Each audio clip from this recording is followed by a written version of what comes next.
So I'm going to talk about code P064C, glow plug control module code. I did a lot of work trying to get this fixed, and I'll just go through all the ways I tested to figure out how it was broke. That is your glow plug control module back there. I don't know if I can get the part zoomed in here.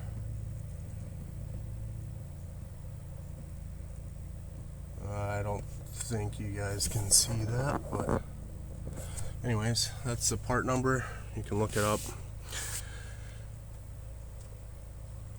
So the way I diagnosed it was first thing I would do if I was going to fix this is take off this bracket, pop off here. This is just my plow for my plow, so you won't have that.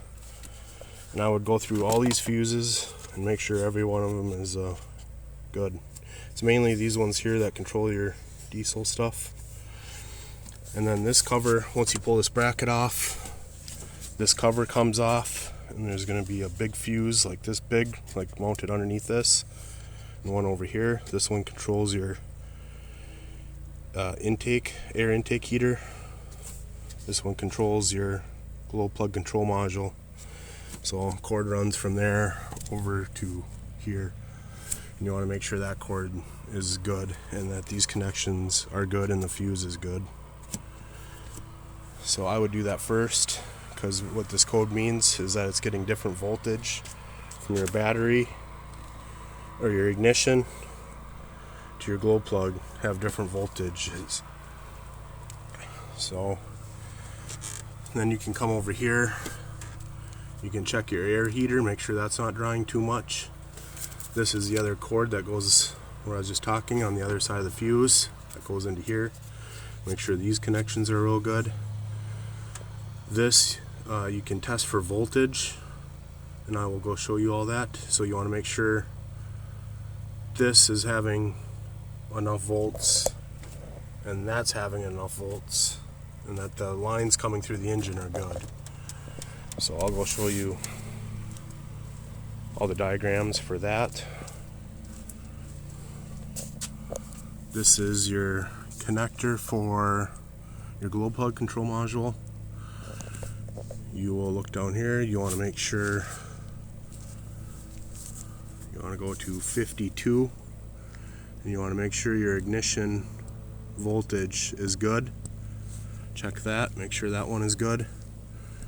Should be real close to whatever your battery is. Make sure your ground is good, and then between your ECM you want to make sure all these are good.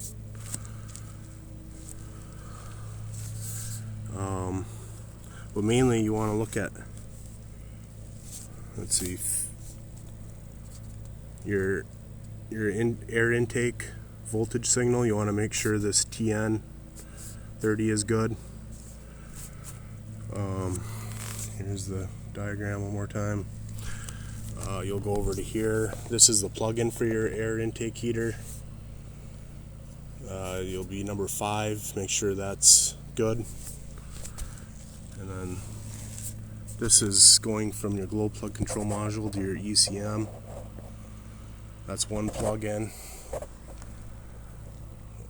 Get zoomed out here. This is another plug-in. Make sure that one's good.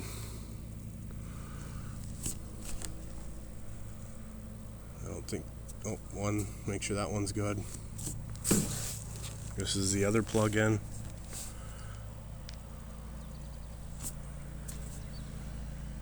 I don't think I went through any of these, but if you want all the ECM plugs and what they do, a lot of good information here. There's so many wires on this thing.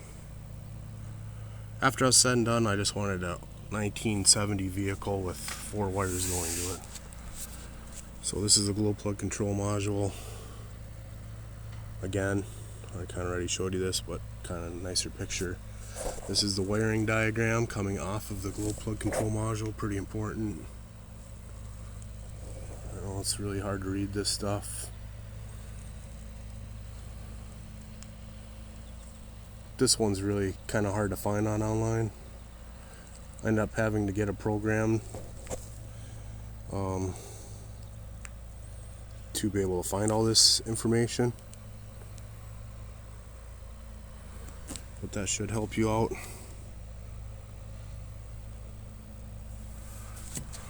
But anyways, we'll go from there.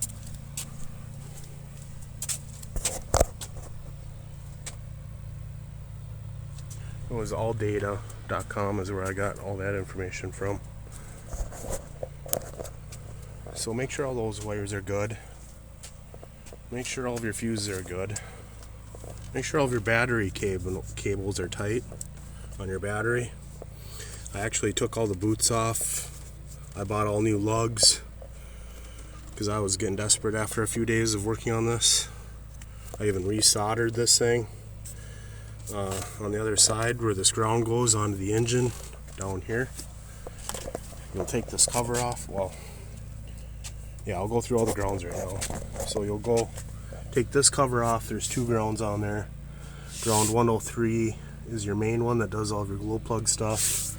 There'll be two on the engine block. And then there'll be this big one that runs down there too. Make sure that one's really good. And then make sure your ground is good here. This was reading good, so it was in this port here. This Optima battery. It was saying that it had a good connection from this one to my other battery. I was getting 0 ohms or whatever, but I ended up putting a load test or a clamp, a voltage clamp on that, or an amp clamp. I'll show you what I used here. This is a really nice meter. This F375FC, you can put it on DC amps, or that just stands for amps. One's AC, one's DC. Not many do DC, so you have to make sure you buy a meter that can do DC amps just by clamping it on the wire. And this is also Bluetooth, so I had my phone in here and I had that clamped onto my battery and I started it and it was only drawing like 10 amps, and this wire here was drawing like 150 on this battery. So that's when I realized I had a bad terminal over here. So I thought, great, I just fixed my problem. That didn't fix my problem. It helped, definitely helped my vehicle start, but that was not it. So back to grounds. You have two on the engine block down here. You have two, again, you go through here, open this, take this inner liner cover off. You have two grounds on your engine block in there. Make sure those are good. When you have that cover off, take your starter wire off. Some people say it's a starter wire, so take your starter wire off, clean it all up, put it back on there. That's where both your positives go. They meet up on your starter, so they both go over to your starter and they both connect on your starter. So then I took the glow plug control module off, I took the bracket off, and then there's a ground way back in your engine compartment, which is where this goes. Take that all off, clean all that up. It's a real pain, a really big pain. I think if you just ran, what I was doing before is running that up to, oh, this one came loose. I was running it over to here and grounding it here. This is just my plow wire, so I think I forgot to tighten that up. That's your main grounds. You do have more grounds. I will go through them. You have a ground underneath there's a corner of your frame. I'm not going to crawl under right now, it's too hot, but there's the corner frame. Your frame comes out, and on the front side of that there's a ground that goes there. There's about right in here another chunk of your frame comes out. There's a ground that is on there. Clean that one up. That's kind of mainly it, but there are more grounds. There's a ground You have to take this A-pillar, take this thing off. There's a ground in that corner over there. There's a ground, take that pillar off. There's a ground in that corner over there. If you just want to keep clean grounds, which mine were real clean, you can take this off. There's a ground down here. You can take that other one off over there. There's a ground down by the seat. Take that off, clean that up. Mine were all good inside. No issues, but my vehicle is pretty rust free. I don't drive it in the winter. In Minnesota, I just use it for my plowing my personal driveway. Parks all winter. Doesn't see salt. Okay, so now that you've done all that, also make sure your temp gauge is reading good. I definitely had issues with this. It was turning on and off, and I had to end up taking it all off and bending it together and making the prongs a little tighter inside, and now it works good. But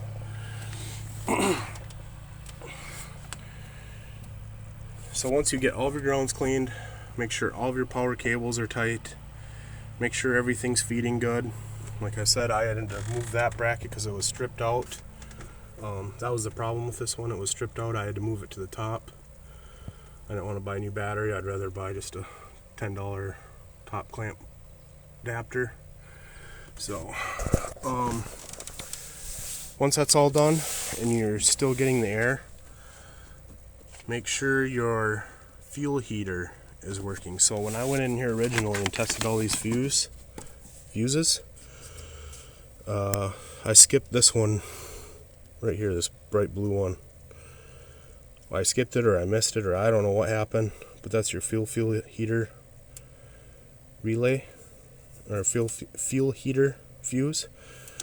Make sure that's not blown, because I went to go just test the circuit to keep when I was testing, and I saw that the fuse is blown, put a new one in, and it popped again. So that's this unit down here. There's a wire on the bottom. I imagine if you've changed your fuel filter, you'll know. But there's a wire on the bottom, and there's this clip that's up here that goes here. So you can disconnect all these plugins, these two plugins down here, and if it is blown, put another fuse in once they're disconnected and see if it blows. That way you know you're not grounded out on your wire, and that's probably your fuel heater that's shot. So I fixed my fuel heater, and I had an aftermarket window door switch in, and I was having issues with that. It wasn't it was giving me a driver's seat module error, and I was getting all my power mirrors weren't working, and the motor was really slow, so it was barely like rolling up my windows and stuff. So don't buy an aftermarket one. I had to go and buy a new one.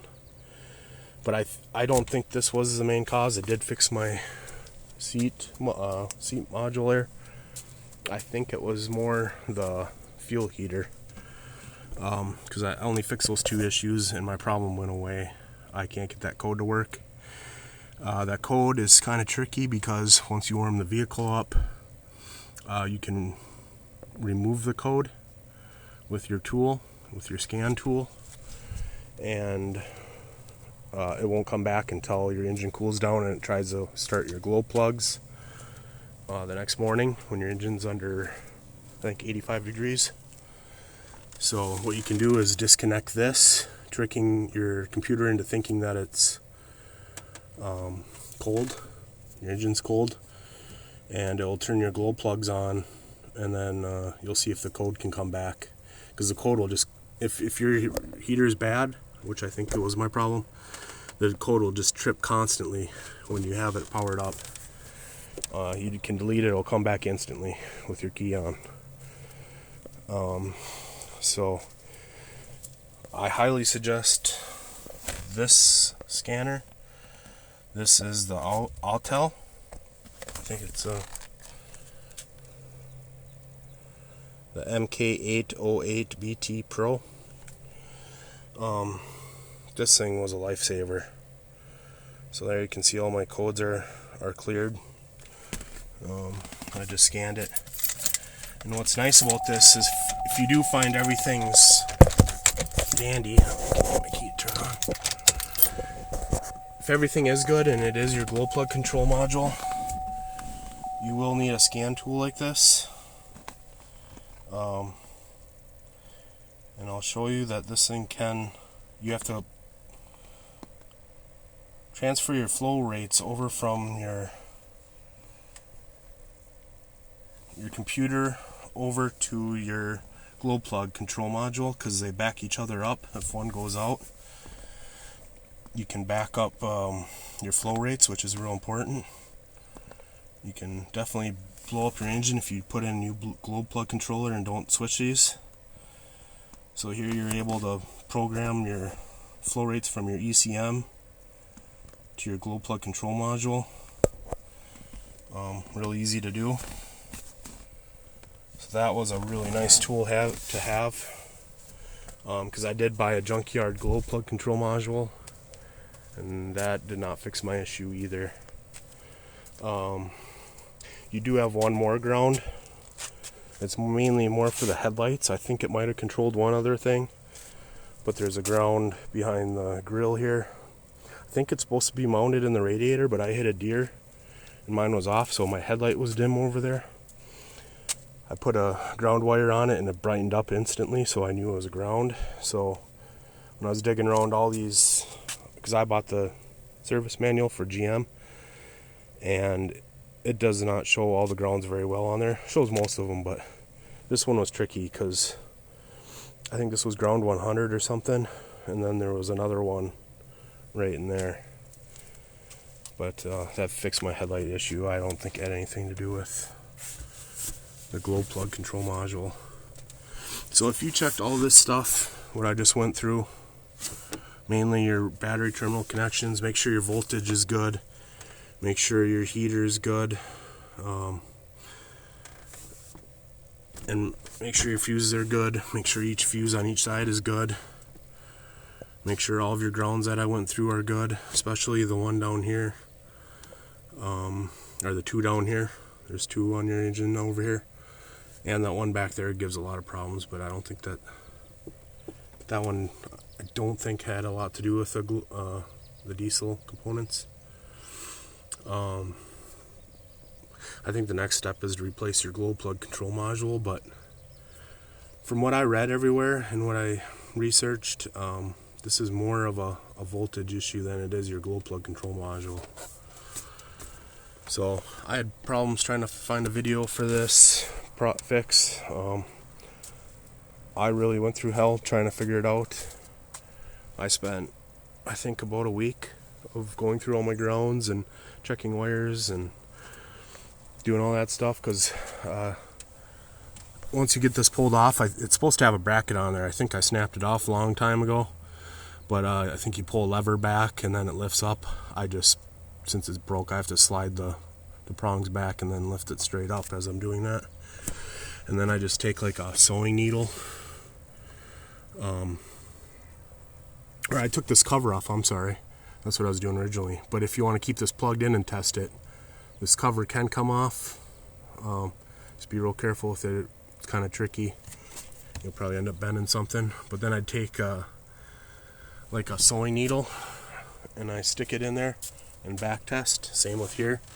You can just stick a sewing needle in this tan one right here. That's your voltage signal. And then just use alligator clips and back test all this stuff. So anyways, I had real trouble trying to find videos and helpful information for this. The book isn't real helpful. It just tells you there's a voltage difference. The dealers definitely don't want to help you with it. They want to charge you $180 an hour to fix it. Oh, make sure these are good too. There's connections in there, so make sure that one's good too. But yeah, good luck, and leave a comment if you find a different fix to this problem. Definitely leave it in the comment section so you can help everybody else out. Thank you for watching.